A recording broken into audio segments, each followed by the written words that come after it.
Hey everyone, I'm Max Clark. This is 20 Minutes Max. I've got a little bit of a head cold here, so hopefully I don't sound too crazy. Actually, maybe I'll sound crazy and it'll be better. I want to riff a little bit on hiring and hiring for traits. A conversation I've been having and asking about is what to look for and how to find it when you're talking with a candidate and you're out looking for somebody to bring into your business. And the first part is we can talk about experience, expertise, past history. These are all things that you would look for in a resume, and something that you can talk about and you can ask, have you done this thing I need to hire you for?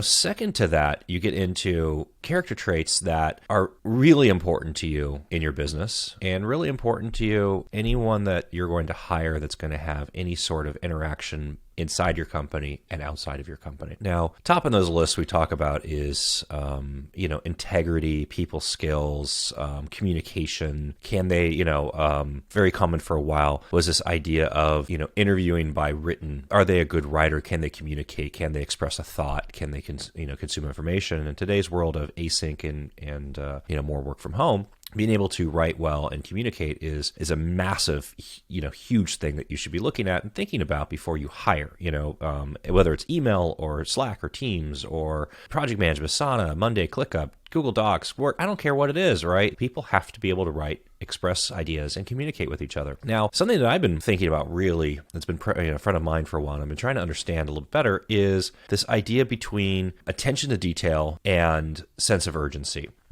Can you hire, if one is lacking, can you coach it or train it or teach it? And which would you actually prefer? And my thought on this has actually changed recently. I used to kind of think that the idea was you wanted to try to find and hire more for a sense of urgency. Somebody who's, a killer and persistent and is going to take a task and attack it right then and there and really understand, just how important it is for, time to market with certain things. And the reason why I've changed recently to actually believing that attention to detail is more important and something that you should index toward in hiring and in trying to understand, personality and character trait of the person that you're talking to and the person that you're considering to hire is it will make you absolutely crazy if you've got somebody on your team that is really fast to turn around, a task, turn around work, but it's never correct. With a defined input and a relative, and if you're doing it right, you should have a process that has a defined input and a defined output, and maybe the in between is spongy or not defined, or maybe you're hiring somebody for expertise to help you develop. I need to create a process or I need to create something, and I kind of understand what my input is, but I don't understand what the output is, or I know what my output should be, but I don't know what the input is. And any sort of situation, right? You either have a process that you want somebody to repeat and follow with and produce a predictable output for you, or you want somebody to create an input and process to achieve an output for you, right? This is the goal. And if that teammate has a really high sense of urgency with really low attention to detail, you fall into a situation where, you're repeating work too much. You can't hand off and delegate and let go of tasks because everything keeps coming back to you. You're in a pattern where if things are going out to another department or if things are going out to a customer, you have to check that really closely before it goes out. And there is a line where this becomes detrimental and like I said earlier, will absolutely just make you crazy. The holy grail would be, finding a high attention to detail with a high sense of urgency and ownership. But I've actually, changed my thought process a little bit around this to indexing toward more attention to detail than sense of urgency. I would much rather have something take longer, but only be done once. Now this isn't expecting perfection every single time. I mean, that doesn't, we tell our kids all the time, perfect doesn't exist.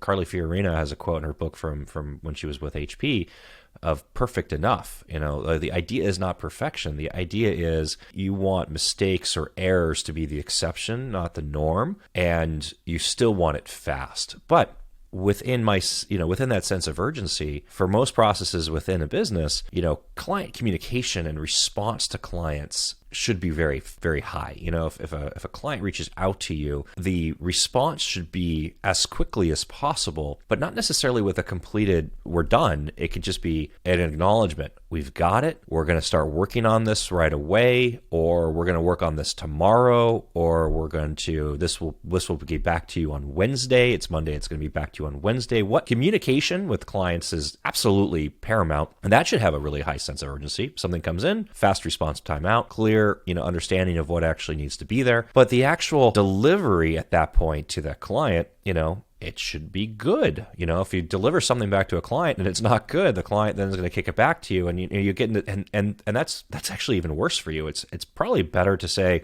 it's Monday afternoon. When do you need this? Do you need this tonight? Do you need this on Tuesday? Can I get this to you on Wednesday? And actually involve your customer a little bit, your client a little bit in what sort of delivery and what sort of urgency the client actually has. So that way you can figure out what sort of urgency you should have and not make assumptions along the way. Something that like I said, I'm now understanding that attention to detail for me is more important than the sense of urgency, and trying to index towards attention to detail is going to be the preferred and the more important thing over over a sense of urgency. So, I'm curious what you think about this and what you've experienced. I'd really love any tips or tricks that you've found to, help instill one or the other, right? Have you been successful at teaching attention to detail or coaching attention to detail with somebody with a high sense of urgency? Please tell me your secret, or vice versa. Do you have somebody with phenomenal attention to detail that you've been able to coach up on sense of urgency? That's amazing as well. The idea and the goal now going forward, of course, is a mix of both. High attention to detail with a strong sense of urgency versus the other way around. I'm Max Clark. This was a short 20 minutes, Max. Hope this helps you in some way. And talk to you soon.